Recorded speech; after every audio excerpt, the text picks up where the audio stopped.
现在在中国各大商港、各大这个码头，居然堆了很多的一个货柜。以前都是美国在多堆这个货柜，因为我没办法消化。现在中国堆货柜，真的代表说，我的出口出问题了，我根本没有货可以装进去。对，你现在看到这个画面哦，其实就代表着中国的经济真的出现大问题，因为呢，他们货不仅出不去，他们自己很多内地的需求也全部都没有了。现在有一个数据，就是中国的一个欧洲商会哦，他们公布。天呐，光是就是在这个上海这个部分，就只有剩下大概25%的欧洲的商会会员对于现在的上海的经济有信心，降到这么低，只剩25%。对，然后再来就是说，他们呢就对于这个贡献这些外企贡献上海 GDP 个税负高达33%，在就业率的部分更是贡献了2成。所以当这些外企不再愿意加码在上海相关的投资的话，那你说上海的经济怎么可能会好？上海是全中国的一个缩影，如果连上海都这样，连深圳都这样，那你说其他的地方怎么会好？刚刚看到的是空货柜堆满整个港头，我们现在看一个，另外是哪里呢？中国的流浪工人哦，什么叫流浪工人？就是说他们有很多工人现在变成逐工作而居。你现在看到他们每天都走上街头说，哪边有工作啊？哪边有工作啊？到底哪里有工作可以让我们做？那你会心里想说，这么多工人没有工作，为什么？原来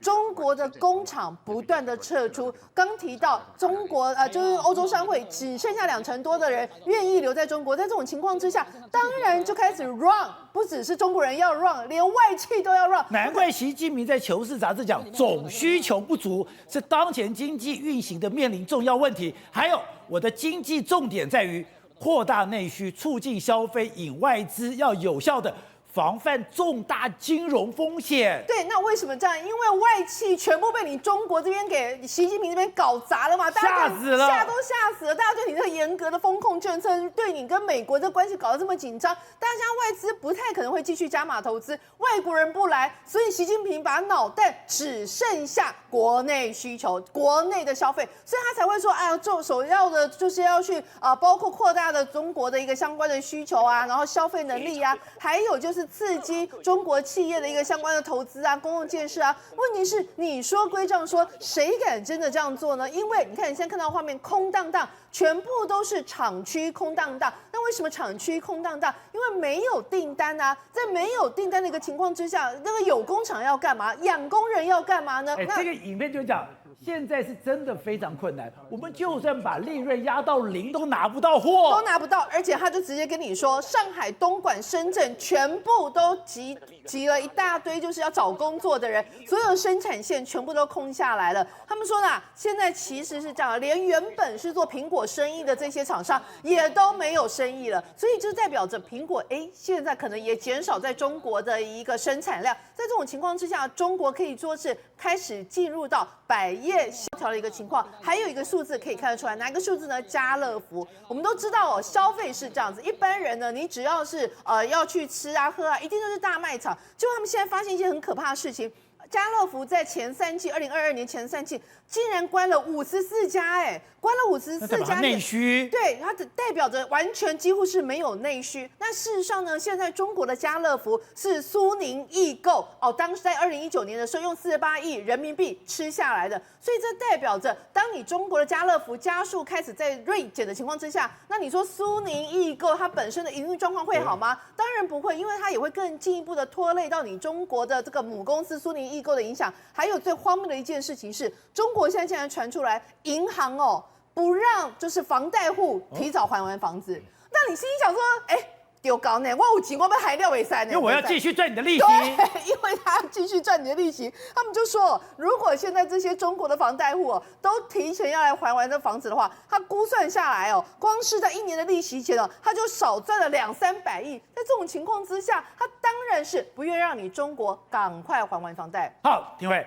刚刚谈到的说，现在在武汉，现在在大连出现了所谓的白发革命。这些老先生，你居然把我的健保费用给我压低，压低了以后，我连病都看不起，我就老子跟你拼了。而且这些人很多是红卫兵出身，打砸抢我是非常习惯的。可以你说这个最根本的问题是，中央到地方都没钱了。而且刚刚讲到，你这3年不是没有顺差，你有大量顺差，可你的大量顺差居然不见了。你的大量顺差居然被这些高官给跑掉了，就大官把钱跑掉了以后，留了一堆烂尾巴进了在里面。当然，除了这个倒债之外，另外其实还有用在军用啊。其实国防预算这方面，整个会拖垮了整个中国经济。为什么？每个都是60、70岁的长者，他们上街头，原因是什么？就是因为他们医保嘛。你知道中国大陆的医保来讲的话，他们每个月要给他们所谓的，比如说你要去买医药的相关的钱，原本一个月可以给286块，结果现在只剩下83块。我83块能够买什么药啊？这么多人上街，对，那你看到越来越多人。其实，在广东，在这个什么，不只是武汉而已，其实在广东，在大连，在辽宁很多地方，其实很多都在上街头了，包含上海也有可能会上街头。为什么呢？你把那个所有的东西一摊开来讲，广东是最严重的。它广东一年来讲的话，它大概1兆左右，1兆8769亿的人民币的总收入，那公共支出大概也就这样子。但问题是去年用在所谓的这个防疫措施上面了，竟然高达711亿啊！这是在干嘛？就是说中央政策地方买单嘛，就我们讲过了，你要做筛检，你要做什么东西的，这个后遗症慢慢的开始出现了嘛。钱都花光了，排挤效应出来了。对，钱都花光，那这个花光以后要拿什么东西填补？当然他们就东扣西扣，要把那个什么的医保的东西扣下来啊。所以为什么那么老人上街头哦，都是这个原因。他们现在是根本不得已的挖东墙补西墙，然后再加上一件事情啊，中国它现在物价通膨啊，东西也是一样，虽然经济不好，但是物价还是通膨，原物料上涨嘛。它跟台湾一样缺蛋吗？那不一定缺蛋，但是就是说，至少他们东西退休金也好或什么的买不起这个状况也很严重。你知道李克强在之前来讲的话，在5年前了，李克强他们在宣布一件事情，就是要把他们退休金的这个金额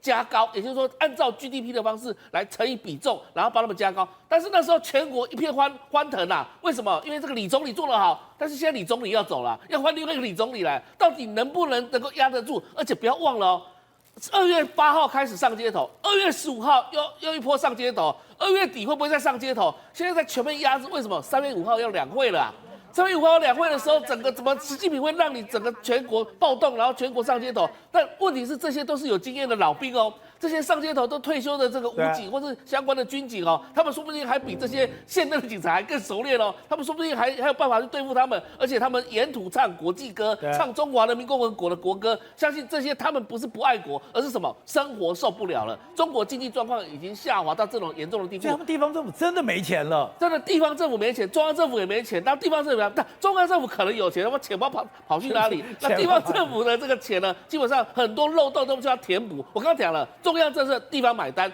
地方买单的钱没办法填补的情况之下，那人民这样拿人民来开刀，人民被开刀之后只好上街头了。好，玉鹏刚才讲的，现在全世界最神秘的国家当然就是北韩了。北韩现在外界很难窥其堂貌，很难去了解北韩人的生活到底怎样。但现在妙了，像我们讲的 TikTok， 现在这种 TikTok 不是只有一般民社会在用。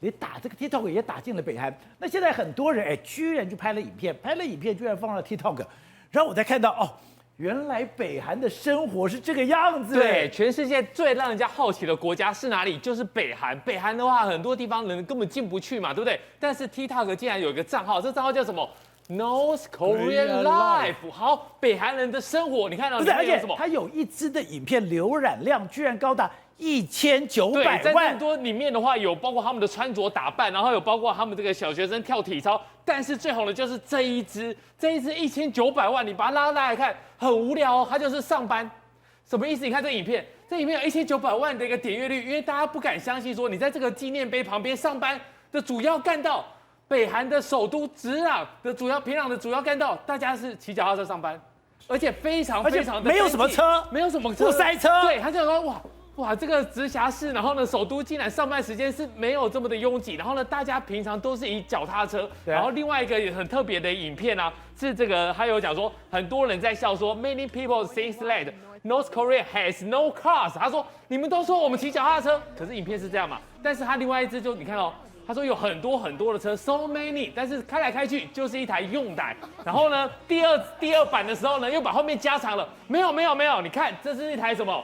奥迪的 Q7。奥迪有喽。好，最后面还有拉了一段比较长的，是说 Mercedes 宾士要来了。他说我们也有宾士，但是那个宾士你看哦，他好像假装经过，对不对？但我想应该是 say 好的。然后从这台慢慢的开，慢慢的开，慢慢的开，然后到最后它停好之后呢，在一个大特写说我们有 Mercedes， 但这台车我非常的有印象，200。我10年前就是开这台车，你开这种车？对，我10年前就是开这台车，然后我就说哇，你开宾士，也不会很贵啦。好，重点是说你今天要宣传你的国家很富强，有 many cars， 你用的是一个10年前的宾士。